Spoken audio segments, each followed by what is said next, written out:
Well, good afternoon to you. I hope you're enjoying this holiday weekend. And of course, it's important to recognize that this is a Memorial Day. Um, and so we don't want to take that lightly. There are, for many, that it means something much more significant.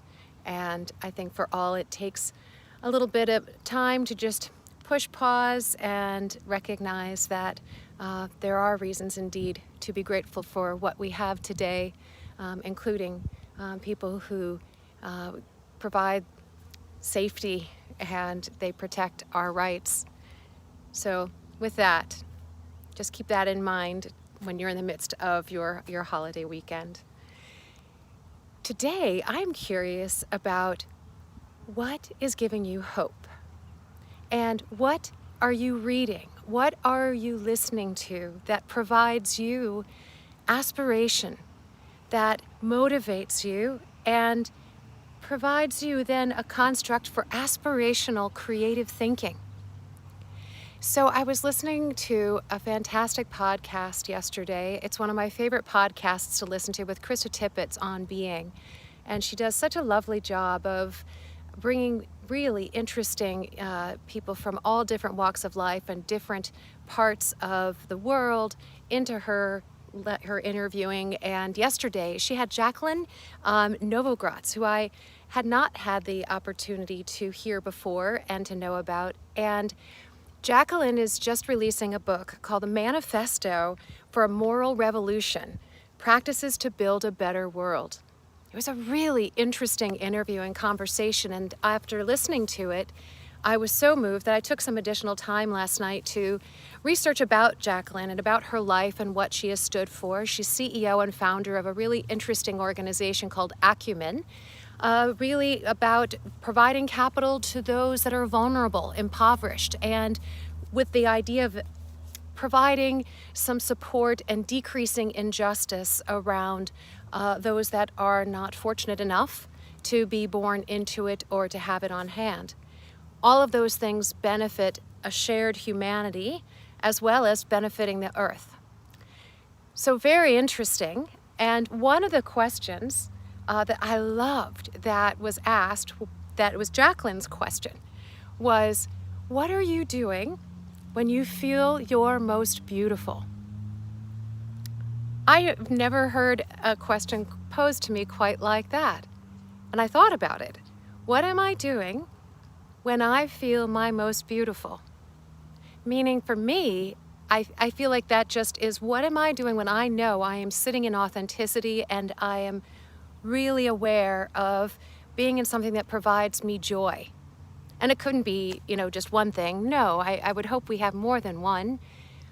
But I must say, things that really make me feel beautiful are those that make me feel like I'm sitting in purpose, that perhaps I am providing a bit of support around inspiration and perhaps around change in a healthy way. That really speaks to my heart, and it makes me feel beautiful.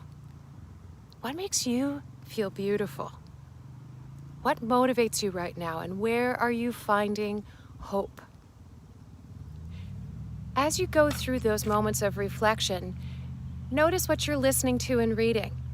Perhaps this is an opportunity to spread your wings a little bit, spread your overall vantage point, and see if there are some other things out there, resources, people, etc., that you hadn't heard of before that might pique your interest and broaden your scope. And with that, then I have just a little bit of homework for you in addition to that question of thinking about what is it that makes you feel beautiful? What are you doing when that happens? Is a practice that can help us add to our micro steps of every day, taking a moment at the beginning of your day, asking, what is it that I'm going to do today? How am I going to make a difference? At the end of your day, pause, reflect. How did you do? Did you do those things that you intended to do? Did you take steps towards them? And take a moment to be in compassion and say, I didn't get that done today, but perhaps tomorrow and to celebrate the things that you did do. And what did you learn? What did you learn in that day and in the doing? And then to complete that bit of reflection, what are you grateful for? So, what are you doing when you are feeling your most beautiful? Number 1. Then, the micro step of daily homework, of taking time to reflect upon what it is that you wanted to do with your day. Did you? Is there something important to carry on? What have you learned? And what are you very grateful for? Find hope in purpose. Find meaning, perhaps, in broadening your scope of how to live a creative life, one that inspires you and others. Just some food for thought today. So I will wish you a beautiful rest of your weekend. I hope that this week is one of sunshine and warmth for you wherever you are. And I wish you inspiration and hope. Namaste.